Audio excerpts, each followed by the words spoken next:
Hi, welcome to my Stories to Scale podcast, hosted by me, Jonathan Herbst. In the podcast, I chat with business owners and CEOs of scaling companies. It centers around their entrepreneurial journey so far and their aspirations for their companies and themselves. Today, I'm speaking with Helder Klemp, who's co-founder and CEO of DNX Solutions. Hi, Helder, welcome. Yeah, how are you? Very well. Great to have you on board, and thank you. I really appreciate you taking the time. I should probably be honest and be upfront and say Helder is actually a client of mine and has been for quite a considerable amount of time. We know each other pretty well. Helder, let's start. Your origin story, because it's quite different to the average business owner, CEO that I have on board. Can you give us a bit of an idea of the key moments that led you to where you are today and a little bit about the business? I'm not sure. I think we started this journey 5 to 6 years ago, Alan, Denot, and myself. So we founded DNX Solutions, and we came from the technical background, right? Software engineers, solution architects, and we realized that there was a opportunity in the market for cloud adoption in Australia. So to accelerate cloud adoption, so bringing more companies, Australian companies, to the cloud computing. And we opened DNX Solutions back then without any business or sales or marketing experience, to be honest. But we were really focused. So we were focused initially in creating our IP to differentiate ourselves from the competitors. And also, I went to the streets and to friends, to the circle, to go and talk about this idea, and then try to convince them, friends, that they should hire me or hire us in order to get a better experience on the cloud perspective. And that worked, actually. So from the beginning, we were a bit of oversubscribed, to be honest. I was there driving a lot of sales and marketing organically, and Alan Denot was there doing the delivery, and we started growing organically, so on and so forth. Scaling the business rapidly, to be honest. The first year, it's easy, right? From zero to something. Second year, growing a lot on revenue and hiring people, a lot of people, and they understanding the problems of finance, hygiene, cash flow management. And then we started looking at, okay, should we now look into the business more, not only start growing? And that's where I think I started to really shifting from my technical background towards my business and finance background, if you can say that. But yeah, that's a summary of DNX. So today DNX is 6 years old. We have 70 people in Australia and some offshore capabilities as well. We are well recognized as a premier tier AWS partner. And yeah, we have been in a great journey. I'm going to, if you don't mind, Helder, I'm going to fill it out just a little bit. When did you immigrate to Australia? 9 years ago. Okay. 9 years ago, yeah. Been in Australia a couple of years, started a company with your co-founder, Alan, have grown the company to 60 plus staff and one of the only 5 premier AWS, Amazon Web Services partners in Australia, correct? Yep. Congratulations again. Yeah, thank you. Yeah, hard work. Very hard work, but Helder is also a forever learner. One of the tools that I put out is a reading list, and Helder's my only client that's actually read every single one of them and has come back and suggested a number of additional books to go into the book list. A classic example of a forever learner and someone who's grown a phenomenal business very quickly. Thank you. What are you currently working on? What exciting projects are you focused on right now? Sure. Just an update on the reading list. I just finished today the Start With Why book that you recommend. So interesting, really interesting book. Yeah. So what we're doing, and we've been together, right, Jonathan, I think over 2 years, more than 2 years, I think. Yeah. And one of the things that we work together is the prioritization of the activities, right? How to prioritize, what's the bottlenecks of the company, how to structure the bottlenecks or solve the problems. And we use from one of the books, there is a book called Traction that like really explains that, right? So you have to create the big rocks or winning moves.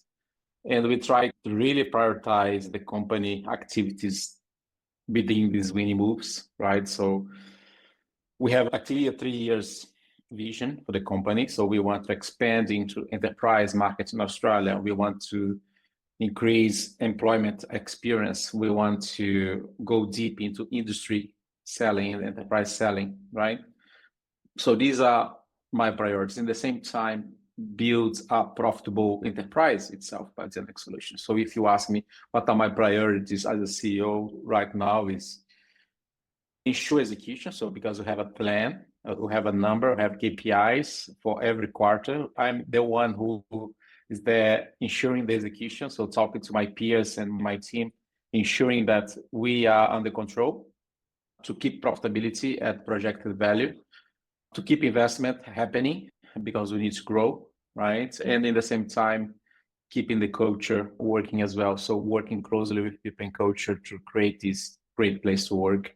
So these are my key priorities.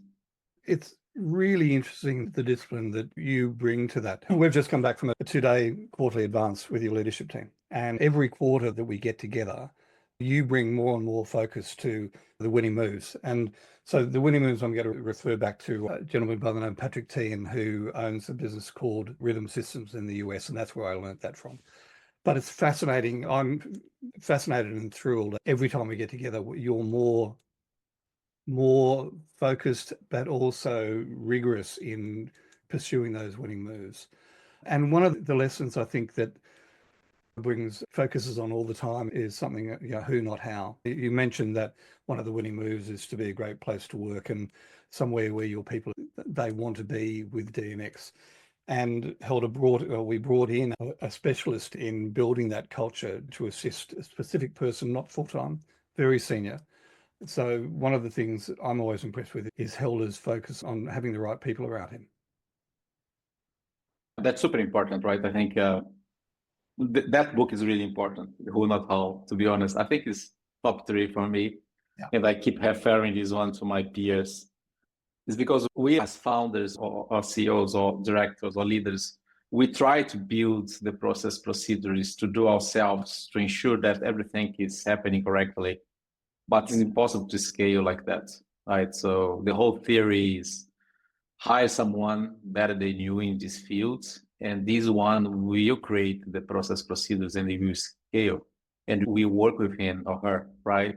And that's exactly what we start doing over the 2 years. So we were very tired, like the founders or the early management team, and we started realizing that I think we don't have a strong management team at the company. I think in order to grow, we need to put the right people in the right seats and the right people in the bus as well. And we decided to prioritize key hirings in the management team in order to alleviate the stress on my shoulders. To be honest, I was very stressed, very tired. And then we start this journey of bringing a head of sales and remove myself from sales operations because I'm not a seller professionally. The second one was bringing a CTO, very strong from AWS as well.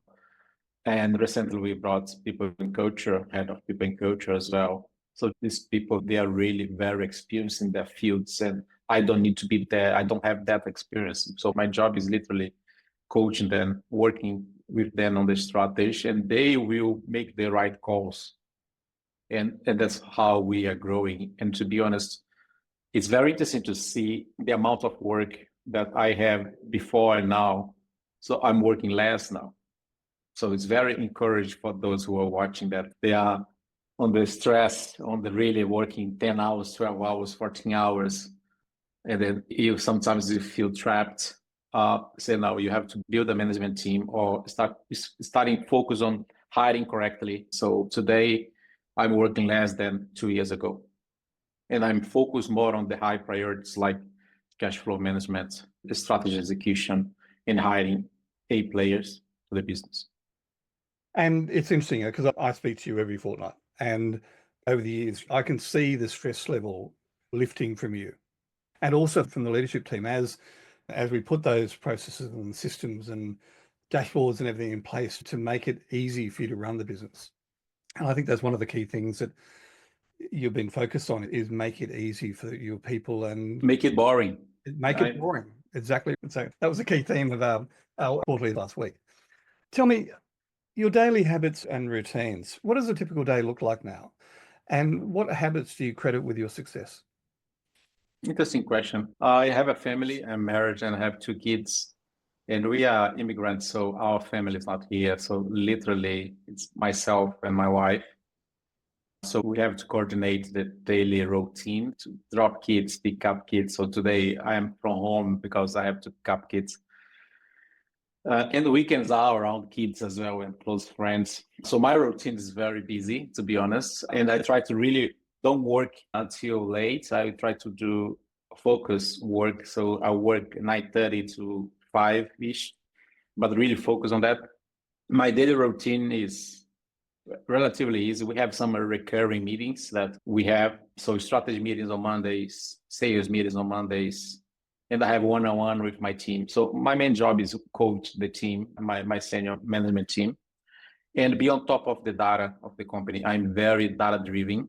So we build reports, dashboards to drive the decision based on data. Yesterday, I had this meeting with the team, say, look, and we are getting really good on that. Sales forecasting, for instance, ensure that what's in HubSpot, our CRM is very hot and so we are getting really good on forecasting. Align with engineering capacity, so high utilization. We want to be 85% plus utilized, and also cash flow management. So these 3 things are I'm on top of every day, to be honest. How's the forecast? How's the capacity? And how's the cash flow management? So that's literally the key areas for a professional service consulting business, right? So ensure that you have a funnel on sales and marketing and your forecast is progressing as planned, and ensure that you have a healthy pool of engineers working correctly in their fields with correct career progression, and also a healthy pool of professionals outside that we are going to bring in high as well. And keeping this machine running is quite complex. And also working with finance and admin as well on the cash flow management, looking at P&L, balance sheets. But cash flow management is the one that's the hardest one, ensuring that we have enough cash in the bank to fuel the investments. So that's literally my day. So if I share a screen, you're going to see that I have 3 big reports around these areas. And in my weekly meeting with the leadership, I show all my reports to them to educate them on how I think and to make work visible as well, to demonstrate progress on the execution. So everybody on the leadership team knows about these things: forecasting, engineering, execution, and cash flow management. Thank you.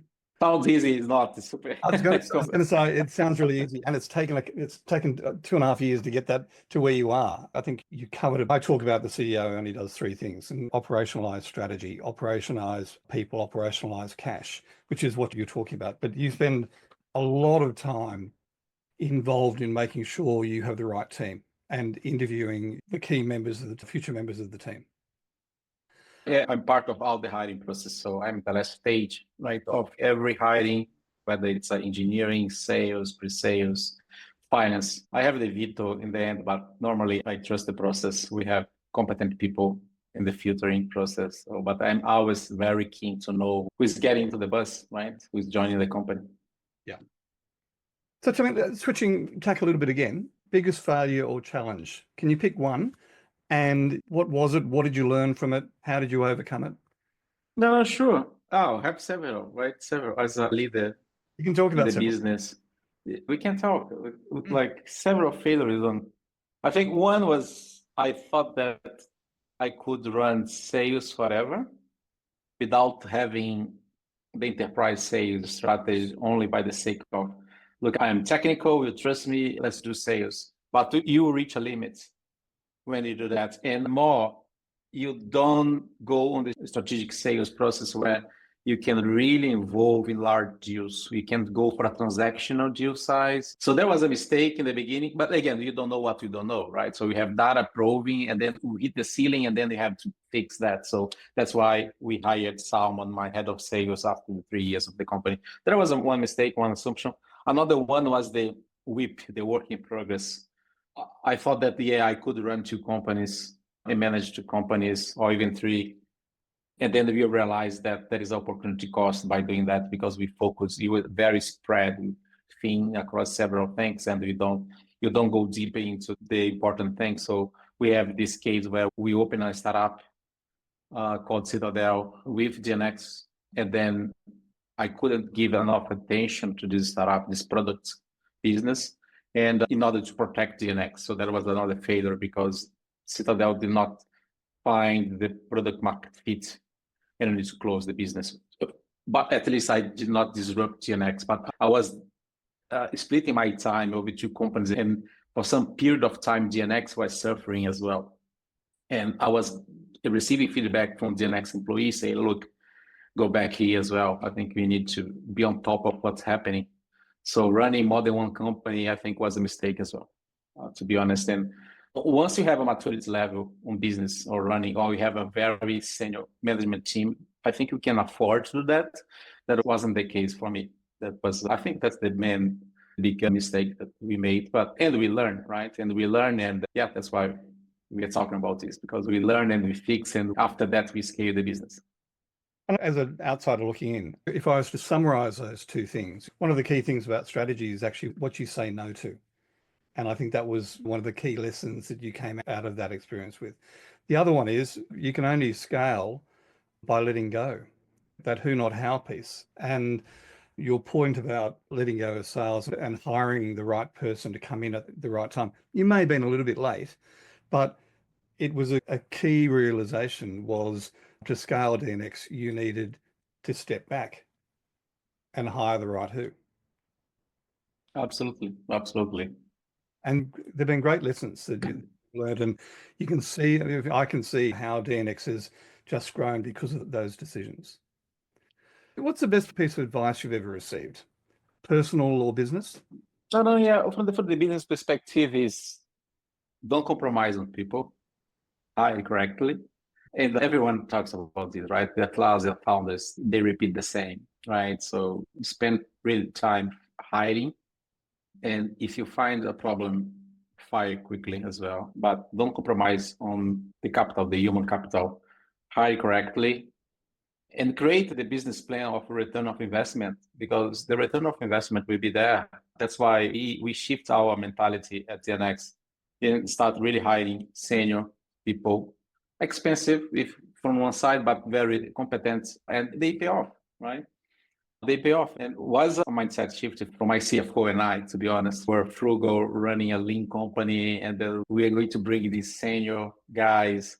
They will change the culture, they will disrupt everything. But no, they work with us, they absorb the culture, and now we are scaling the business. So the advice was don't compromise on people. Hire correctly. It's worth. Can we just deep dive? You've used the term a couple of times, A players, and I know I introduced that to you. Let's talk about what an A player in your business is. It's someone that is very aligned in our core values, right? So very aligned on what we believe and work using the core values on the decision making, and also someone who can really, in fact, be a competent manager and influence people and scale the business as well. And that came from engineering, could come from marketing, could come from finance, from sales, not necessarily only engineering. So we classify everyone, right, using the tool basically. And the idea is really having 90% of A players, all employees A players, right? So that's the idea. That's one of the soft KPIs that I have. And that's the idea. I have A players, B players, and C players, right? So the idea of having we have to let C players go and transform B players into A players over time, and keep the A players of pushing A players to be A plus players. But ideally, we really want to work with A players because they will take their work and they will fix it. They will grow because they are A players. You don't need to always follow up with them. They have a growth mindset as well.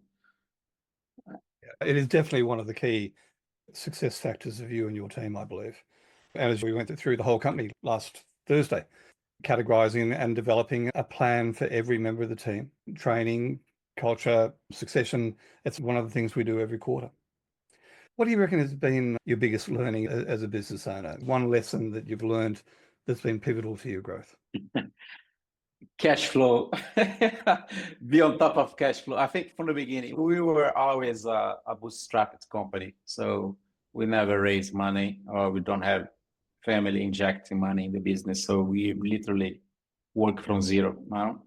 Be on top of cash flow is super important. And if you are not, you can go bankrupt, right? So my advice is be on top of the finance. And if you are not a finance founder, get educated. Don't only rely on accountants or a CFO, but yourself. I have to go there and read books about accounting and finance. And also I did some courses online as well on accountant, finance. Super important to really understand all the reports, P&L, balance sheet, also the cash flow management. That's super important. Without this basic knowledge, you can't make the correct decisions. So as a founder or a CEO, you need to understand. You don't need to be that finance savvy and start creating modeling, but you need to understand to run meetings with these people, right? To raise money on equity or debt with big banks, for instance, you have to understand these things, or to project the growth and how can you are going to grow without the cash. So that's a very complex question, for instance. So you need to be on top of that from the finance perspective. I think that's a good advice that I give. Yeah, I think it's really good advice. And it's a credit to you and Flavia, your CFO. If you think we talk about growth sucks cash, you've grown from 12 to 65, 70 plus in the last 3 years, people. And it sucks cash like it's going out of fashion. Great advice. Can we turn to your leadership team now? What do you reckon is the most important characteristic of a great leadership team? Maybe a single trait? And how can leaders cultivate that characteristic, do you think? Charisma. I think charisma is quite important. It's really get to know people, put yourself in their shoes, get their respect as a leader, and then they will start listening more instead of trying to impose what you believe. Is really a quality that I push all my leaders in the team on that. Forget about the assumptions that you have, go there in the field and work with them to understand what they are working on, and then you can elaborate more your ideas instead of top-down imposing things. And I always push that at DNX. Use data in your favor. Don't assume if you don't have data. If someone brings an assumption to me, I say, okay, what's the data that you're using to make this call? Oh, no, I don't know. That's my feeling. No, we are not running a company in your feelings. So go back there, collect data, and we make the call together. So be data driven. And how to do that really? Work with your team and your teams there and collect the data and bring to us, and let's fix these problems. We should not ignore the problems, but also fix them over time. So yeah, charisma in the leadership. So go there and work with your team. Don't be isolated and make the calls. No, that's not how you do things. Yeah, it's interesting. We built over time a number of dashboards, but one of the most basic ones is that OKR dashboard we looked at last week. And every week, Helder gets his leaders to fill in this G sheet and rank the OKRs red, yellow, green. Red, it's well behind and we don't actually have a plan to get it fixed. Yellow is we're behind, but we have a plan. And green, of course, is all is happy. And Helder focuses the team absolutely on converting red to yellow and then yellow to green. And in this case, a very simple spreadsheet to track and manage every quarter. Change the subject a bit again, Helder. What resources or tools do you recommend? Books, podcasts, tools that have been game changers for you, things you... Yeah, you can spend 30 minutes on a book recommendation, right? Yeah. Yep. But it's interesting. I have a meeting today with a friend of mine that wants to open a company, and he asked for advice. And the first question that I asked, do you like read books? Otherwise, don't even try. It's because it's really hard without the theory. So you need the theory to run a business as well. It's not only gut feeling, right? So of course we can go, and of course we have heaps of companies that are very successful there because they went all in the execution without knowing how. And we have the other side as well with a lot of MBAs candidates that have a lot of theory but never open a business, right? I think it's a middle term here, a middle ground where we should go get the knowledge from the peers. So don't be Like, don't be afraid to talk to your peers, big competitors or other competitors, regional competitors. Talk to your peers. Go for events in your field as well is another good strategy to collect feedback on the industry, on what's happening. And read or listen to podcasts. But like for open a company, like Lean Startup is a must read, for instance, for Eric Rice, right? The Lean Startup will give you the playbook on experimentation. So if you don't have the data to back you, follow the agile mindset, do the minimum, collect data, and then go back and validate if you should double down or pivot. And you can use that framework for every decision the company. And we use this framework until today. One of our core values in the DNX is experimentation, right? So we need to experiment in order to make the decisions. Another great book is 0 to 1 that talks about, right, really go from 0 to 1, way easier to grow, way harder to go from 0 to 1 than later. And the hard things about hard things. And I think I mentioned the same books the last time. The Hard Things About Hard Things is a great book about making decisions. And as a CEO, you need to make the call. And people will call you to you make the call. We say, hey, we are waiting to hear your call. And we have to go and make the decisions. And the decision making, you need to be fast on the decision making as well. But on the growth phase, great books from you, like I said, Who Not How is a fantastic book. Traction, fantastic book, because Traction gives the framework on how to run a 50 people business, 500 people business. Traction is really good, really good. Who Not How, heaps of books, come on. The one about finance, big profits, what's the name? This one, like everyone who's thinking to open a company must read this. Yeah. If anybody would like my list of reading for CEOs, just ping me an email. The contact details will be in the show notes. I think it's Big Profit, Simple Metrics, something like that. By Eric Mullins. It's the other thing, you can do, listen to these podcasts on 1.5 times speed. We've done, I think, Hilda, you're now number 119, but these are great insights from scaling CEOs. And if you're really interested, it's worth going back and listening. I interviewed Hilda number 5, and to listen to Hilda at number 5 and to listen to him now, how he's matured as a leader and a CEO over the last 2-3 years is phenomenal. So that would be well worth doing. Last question for you, Hilda. Any last parting words of advice for business owners looking to grow, looking to scale? What was one thing maybe that you'd encourage them to focus on? Sales, right? Sales. Don't be far from the sales perspective. Be very close with sales.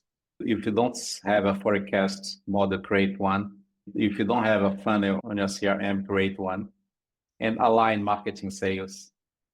Marketing really drives the branding and creating the funnel, and sales executes. But because without that revenue, everything gets really hard, and cash flow problems came, people dissatisfaction, stress, everything, because you don't have a healthy sales pipeline. So be close, put the right people there to run sales, and be close, be on top of your business. Right? If you just ignore that, like, it would be hard. That sales is a core area in the business, in any business. It's a great piece of advice. Hilda has an interesting way of describing it, which I hadn't really heard before. I talk about making it easy for your staff and suppliers and your customers to do business with you. Hilda, in the last quarter or so, has come up with the concept of make things boring. Could you just talk a little bit on that, Hilda, because it's a great concept? Oh, yeah. It's without drama, right? Without drama, without you to stop what you're doing now because it's urgent. It's boring, it's predictable. So we want, and I have a lot of areas that are boring already. Marketing is boring. Engineering, in my perspective, is boring because we're really well structured and ready to scale there. Finance now is boring. We hire right people. Sales is not boring yet. And we are all working together to really make sales execution boring. So predictable, putting the right people with the right strategy and wait the execution. So that's the concept of transform them in a boring process. And that's how you start running a company with 100 people, 200 people, 300 people, 500 people, right? Because the processes are boring, right? Yeah. They're just working and have KPIs to measure. That's my point. You don't need to be there very concerned or anxious because, oh, I don't know if it's coming or not. No, you stop doing these things because it's boring. We know that's coming. That's the whole point of transform sales in boring sales. It's a great concept, and it just translates so well. And if you think about it, my listeners, you're listening to a founder CEO who's taken a business from 12 to 15 staff to 60 plus, quite a few offshore people, and is now talking 100, 200, 300, which will, no doubt, I have no doubt at all that Helder will achieve that within a couple of years. So there's been some great advice in here. Helder, thank you so much. My pleasure. Thank you for having me. Oh, it's my pleasure. And I'll put contact details for DNX into the show notes. Highly recommend them. Obviously, I'm fairly close to them, but I've also got one of my other clients who is now a client of DNX as well. And she speaks very highly of the business. So I see it from all sides. Helder, thank you. Thank you. Thank you, Jonathan.